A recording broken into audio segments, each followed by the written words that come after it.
Hi guys, for today's video, pagkatapos po ni Mama ibilad ang mga damit ko, naliguan na po ako ni Mama.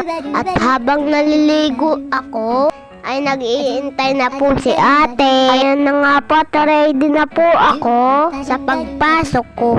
At nang bibigyan na kami ni Mamang baon, si ate may balak pa yatang bawasan ng baon ko. Ayan nga po at nag-aarte na po ako. Ay ate, wag kang ganyan. At naibigay na sa akin ang baon ko. Kasi po nagsumbong po ako kay Mama. Kala mo ha?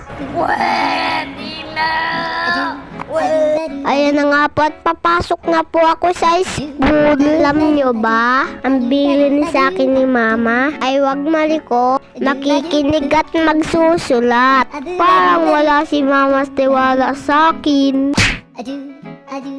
Paano masabi?